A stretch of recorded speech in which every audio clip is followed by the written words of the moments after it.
The following is a special report from 59 News. The most outstanding news operation of the two Virginias. The 1,000-year flood, remembered, never to be forgotten, because we're all in this together. Brought to you with limited commercial interruption by Raynell Medical Center and Mountaineer Automotive.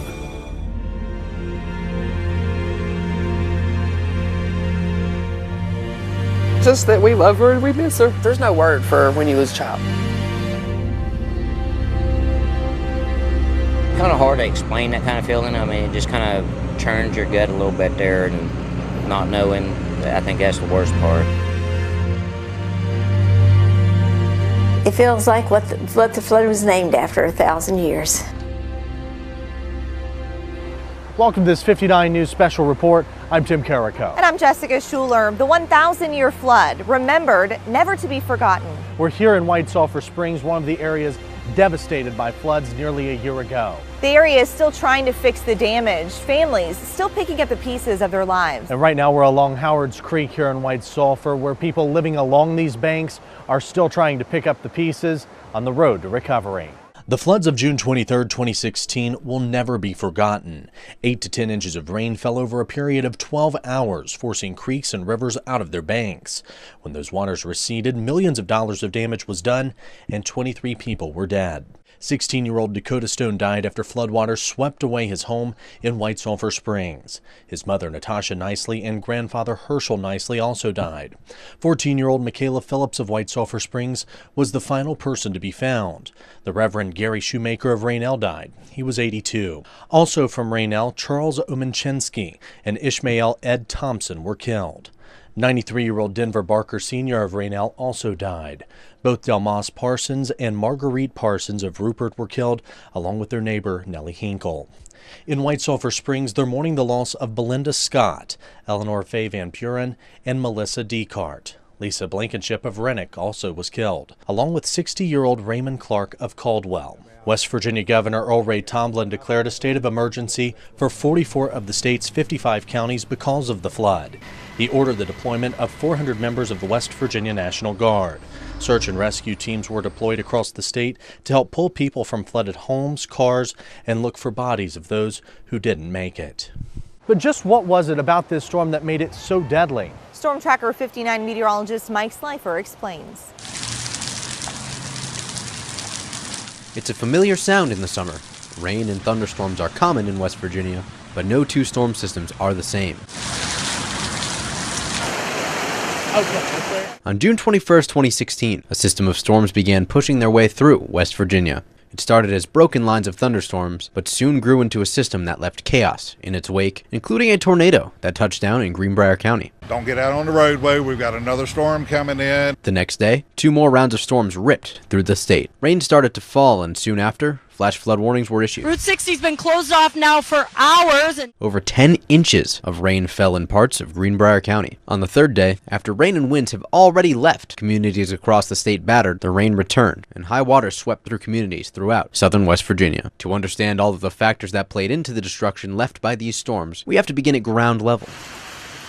To be more precise, ground saturation. The ground has a limit to the amount of water it can store. After 3 days of heavy and continuous rain, the ground had reached its limit. When the water has nowhere else to go, it runs downhill into rivers and streams, leaving sites like this. At 4:40 p.m. on June 23rd, the National Weather Service issued a flash flood emergency across Greenbrier County, one of the most extreme warnings that can be issued. Severe weather always gets all of the attention because it has all the bells and whistles, it has all the oohs and ahs. However, according to the National Weather Service at Blacksburg, flooding across West Virginia has been historically and statistically proven to be most devastating for life and for property. The flood was full of tragic stories of lives lost due to those swift-moving waters. As we mentioned, 23 people died, most of them from right here in southern West Virginia. One of those stories was that of 14-year-old Michaela Phillips of White Sulphur Springs. She and her siblings were tied together as they tried to forge their way through floodwaters to safety. The strong current snapped the cord they used to tie themselves, and she was swept away. Her body was the last to be found. As you can imagine, for the Phillips family, this year has been hard. We talked with the family a year later. Just that we love her and we miss her.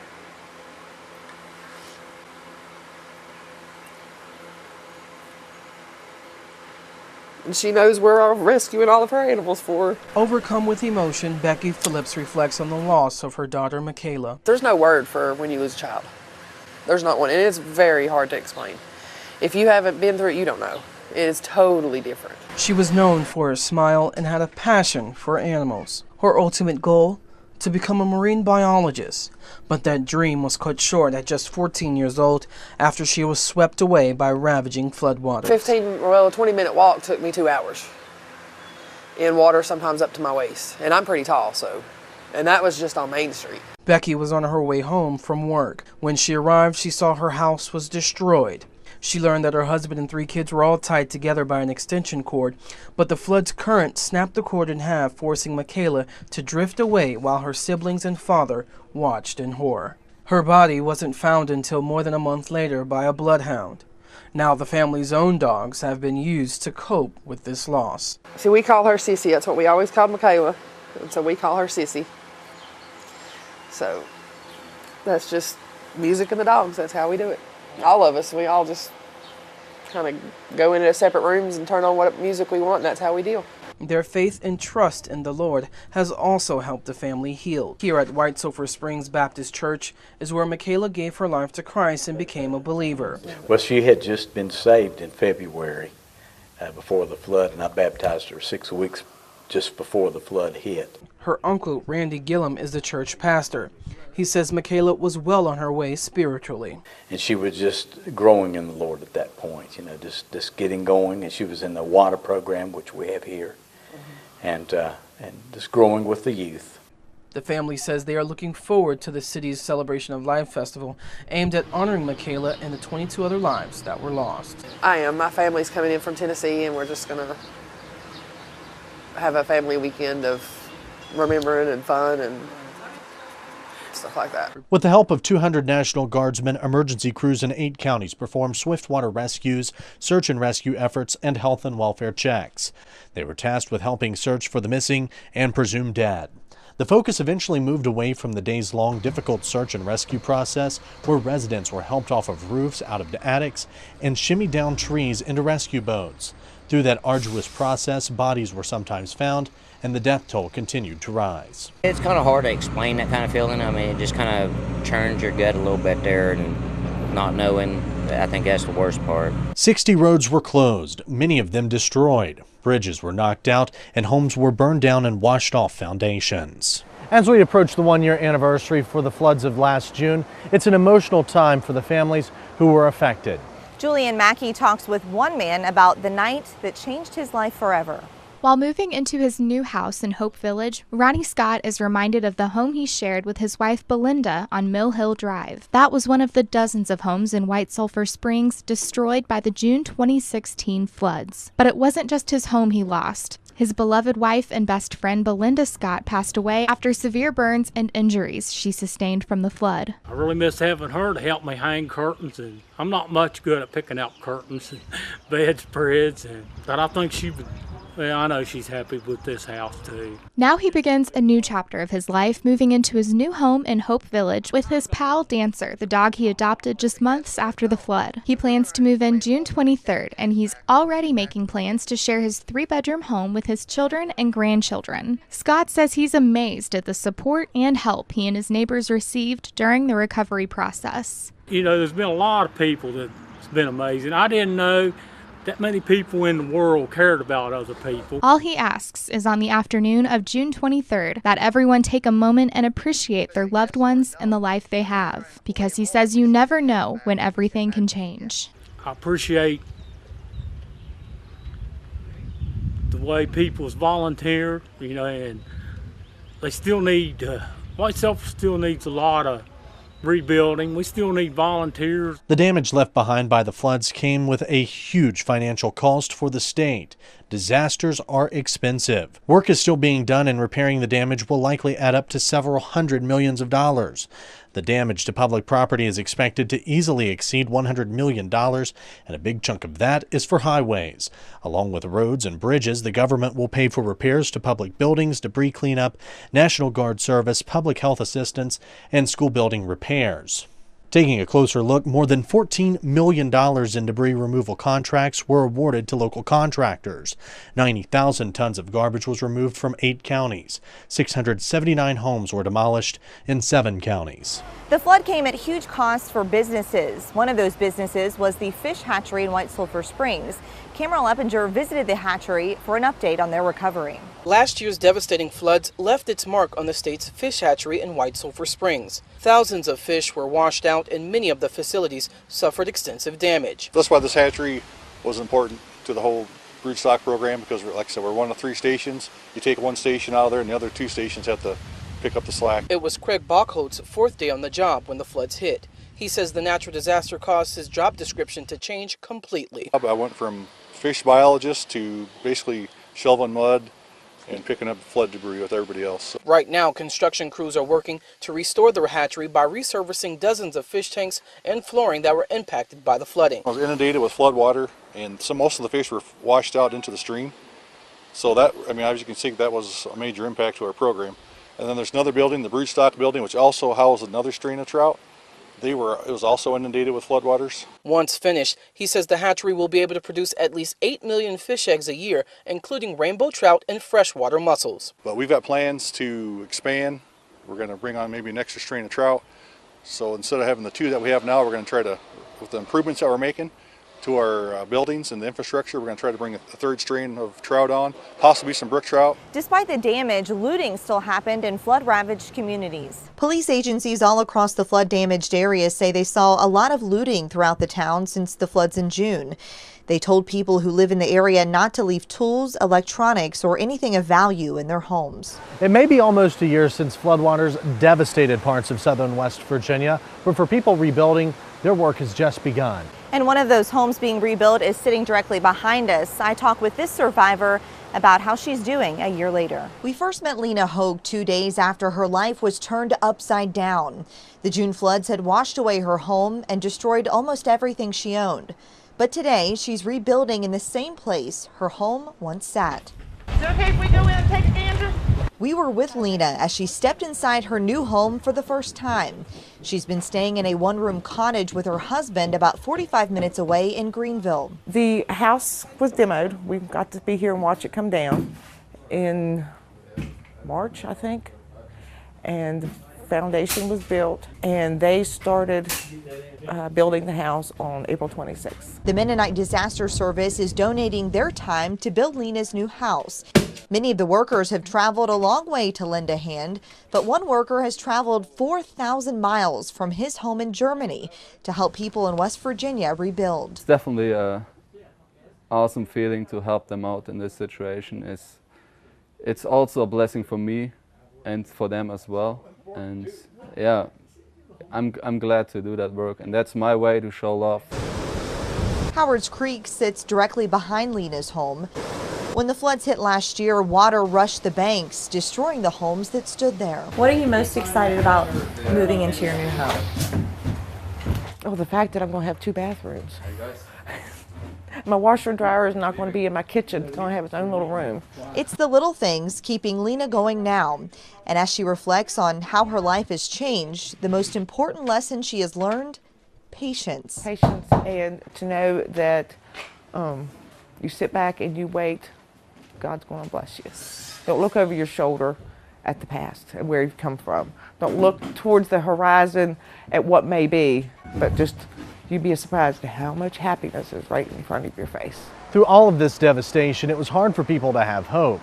But for one woman in Raynell, she was putting her feet toward changing that. Cindy Jo Salim, also known as Nana, has been walking the streets of Raynell since the floods, praying for everyone impacted. Salim, along with her little sidekick Toby, go up and down every block, praying for people and praying that they find hope.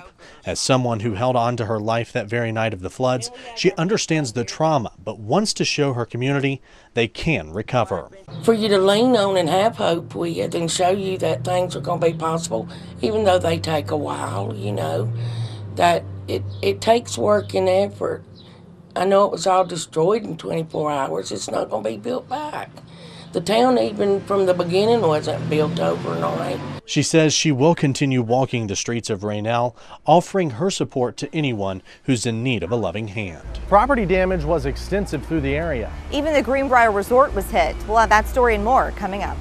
If you'd like to help in flood recovery, you can reach out to wvroad.communitys.org/CMS/home.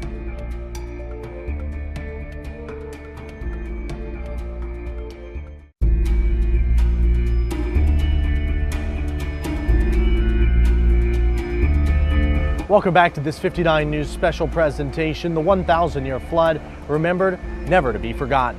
We're all in this together. Once the floodwaters receded, the process of recovery began. Towns and homes were left in ruins. So where did people even start? The people of southern West Virginia wouldn't stay down long. People came from all over the country to help residents get back on their feet. There were a lot of images from the flooding that stuck with people. Remember this. This chilling video comes from Greenbrier County. It was sent to us by Paul Moya. You can see the extremely high water and even a burning house across the street from where this video was taken. We checked back in with Moya and his daughter who lost their home in the flood. As you can tell, there's a fire across the street there. It's an iconic video that went viral on social media. Just hoping and praying. This is video shot by Paul Moya as he was stranded on a roof during the floods last June. Moya was in the neighborhood to let his daughter's dog out when he realized the creek was overflowing its banks. Now a year later, he's revisiting that area and the moments that quickly turned into a nightmare. You know, we've had those warnings several times in this area, but I never thought I'd see it here in downtown White Sulphur Springs area. Paul wasn't stranded by himself. After seeing his car washed away, he realized his only option was to stay and help. That's when he met Kimberly Green. Walked back, I tried to talk her to me, but she couldn't do it. So she said, should I get back in the house? And I asked, do you have a second floor? And she said, yes. And I thought, okay. Well, about that time, I thought, well, I can't just leave her here. And my exit point was gone by then. So it's not like I was scared or, wasn't scared. I was scared, but I wasn't going to panic. I was at the first Gulf War. I didn't panic then. I'm still here today. A year later, what goes through your head? Well, it still comes back, And like anything, like I said, during the first Gulf War coming back, after a couple of years, things started, getting to me, that post-traumatic stress. And so like I told Kimberly and the folks in this neighborhood, especially those that have lost loved ones, you have to talk to somebody, whether it's a professional, your family, your friends, you have to talk with someone. And getting the story out, I appreciate you guys doing this. What we would really like to do is capture the rebirth of this town. We haven't given up. Nobody's given up. City Council, we're working with them to try to get this celebration of life and rebirth back to the community. Rescue squads are taxed to the max in these dire situations. So help came from all walks of life. Sean Riley and Richard Perkins are raft guides for Adventures on the Gorge.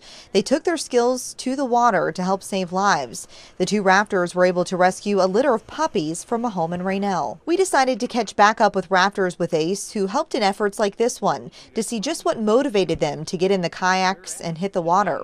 Stephen Reed says the Ace rafters were running rescue missions in Raynell from 10 at night until 10 in the morning. They spent the night rescuing people and animals from their flooded homes.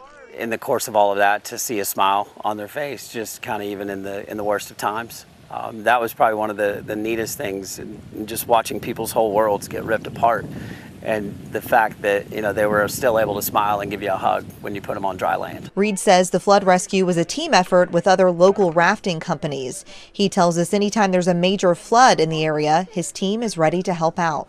A lot of people lost almost everything they had in the floodwaters, from clothes to furniture to mementos and pictures. One man made it his mission to help restore what they could. He's known for the iconic images at the Greenbrier Resort, but last year after the floods, photographer Mike Wyatt used his talents to help people who lost everything. And my wife found a bunch of family pictures that were just coated with mud. And she's like, can't we do something? And so having a darkroom. From the darkroom days, we took stuff back and washed it. They took those pictures back to their home where Mike has the proper equipment to bring back the shine these photos once had. And while you might think washing them would damage the photos, that's actually the secret to their longevity. It's just like went viral, basically. We started having all the requests to do, and we were washing prints from about 8 or 9 o'clock in the morning till midnight every day. The demand grew so fast, Wyatt had to think outside the box to restore the nearly 25,000 photos. So my darkroom equipment wasn't enough, so we bought a wading pool from Walmart, and we filled it up with water, and we just started washing and drying. And the screens that we normally dried on, because with my darkroom we dried on fiberglass screens, which were similar to house screens. So we ended up taking all the screens from our house and drying on those. It was an outside project, and when we started, we didn't have light, any electricity, so we're using lanterns at night, and so it's kind of interesting. But I just started bringing people in. It became a project more of my family's than of mine. But something filled with so many devastating images, some say Wyatt's act of kindness is picture perfect. And of course, it was, everyone else was doing their part with what they could. And it was something we weren't charging for. It's just something that we could do to help, and that's just kind of what we felt we needed to do it. So. Volunteers from all over the country traveled to Greenbrier County to help residents get back on their feet. One organization visited from Pennsylvania. They helped build homes in Hope Village, the neighborhood constructed to house displaced flood victims. The Mennonite Disaster Service Organization began building homes in the neighborhood in July. Since their arrival, they've built several new homes. We caught up with some of the families moving into these homes. Those we talked with say they're thankful for the help from so many volunteers.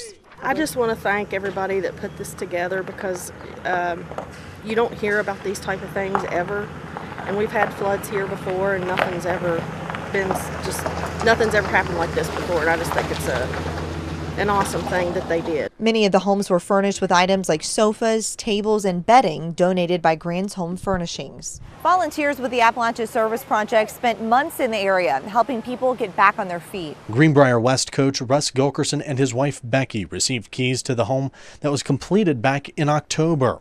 Tragedy came only 2 days after the family received that home. Russ Gilkerson would die suddenly before they got a chance to spend a night in the home. For the mayor of White Sulphur Springs, the floods weren't the only loss he suffered that fateful day. Lloyd Haynes lost his wife after she became sick. The past several months have not only been a time for the city to recover, but also a time for him to heal from his loss. As the one-year anniversary of the flood inches closer, Kimmerl Eppinger talks with the mayor and brings us more. Last year's devastating floods hit hard in the city of White Sulphur Springs. More than 100 homes damaged, at least 6 people from the area killed. The impact on the city was even worse. It seems like that if you take a look at it, it looked like a third world country to begin with, and it seemed to most people like we're not going to get through it. Lloyd Haynes is the city mayor and has been for the past 4 years. During the time of the floods, he along with his city suffered a tremendous loss. 2 days after the floods, his wife died after the two had been married for 54 years. Something that was excruciating, but things were moving so fast, and there was so much to do, and there were so many people, different people, that were experiencing problems and misery, that I didn't take time to think about myself. Haynes says there is no time to grieve, but as the year anniversary of the floods inches closer, he says there are greater plans for the city to move past the tragedy. We want people to realize that even though the flood was devastating, and it wasn't a good thing they lived through, but there's hope. You know, we're not standing still, we're going forward. Getting back into a home is not easy, but help is available. Find out how some are finding their way back into a stable place. That's when we return. If you need help recovering from the 1,000-year flood, you can go online. Visit greenbrier.com/neighbors.